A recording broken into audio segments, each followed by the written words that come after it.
Hello and welcome to another video in my raspiBackup channel. In this video I want to talk about the raspiBackup snapshots.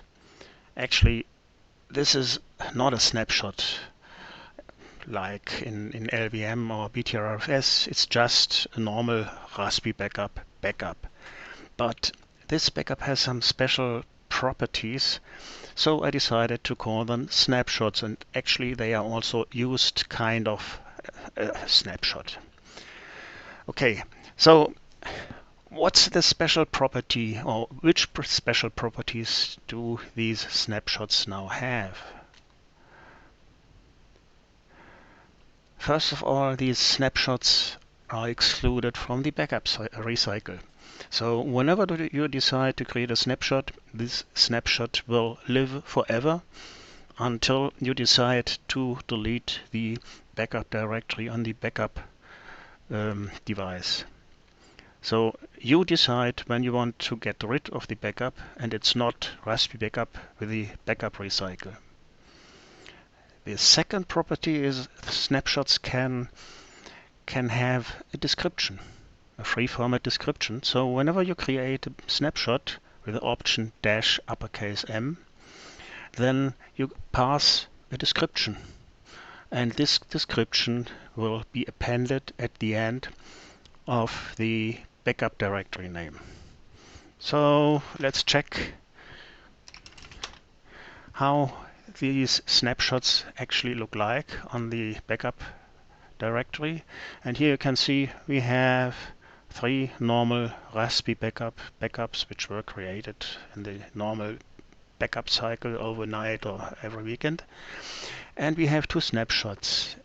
And you can see I passed 2 descriptions. The first one is for the German video, and the second one now is for the English video. I passed snapshot before version upgrade. So now it's quite easy to identify a snapshot because a description is appended, and if you decide to use a very useful description, then you also know why this snapshot was created and can use it to restore it or to look up any information.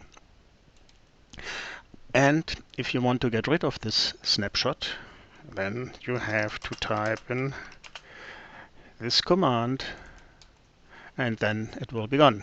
But please make sure that you selected the correct directory, otherwise a normal backup will be gone. Okay, so let's talk about the typical use cases I see.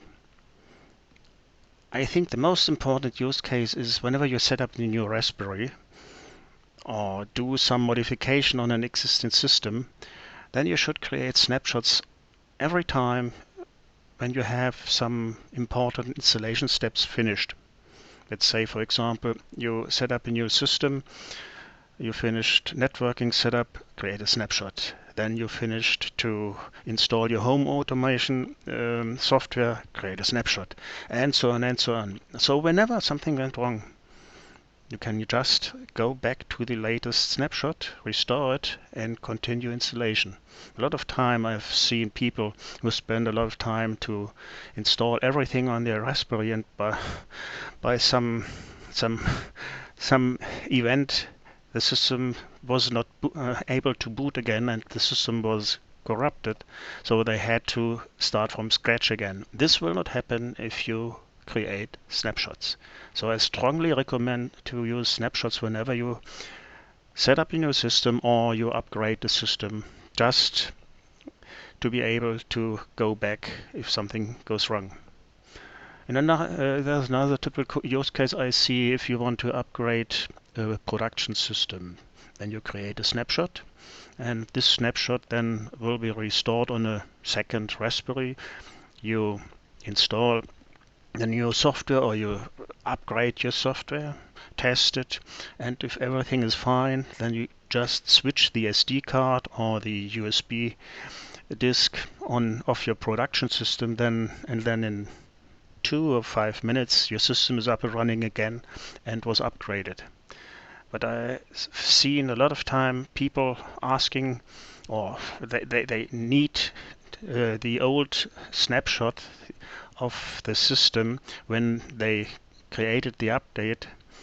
And if you don't create a snapshot, you use the normal raspiBackup, then it may have happened that the backup already was recycled.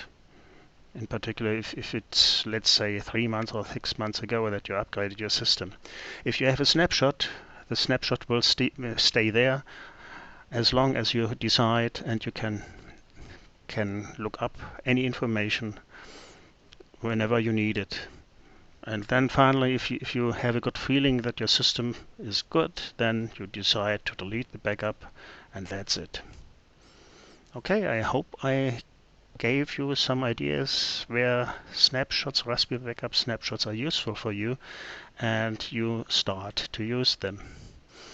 Okay, so that's it. Bye.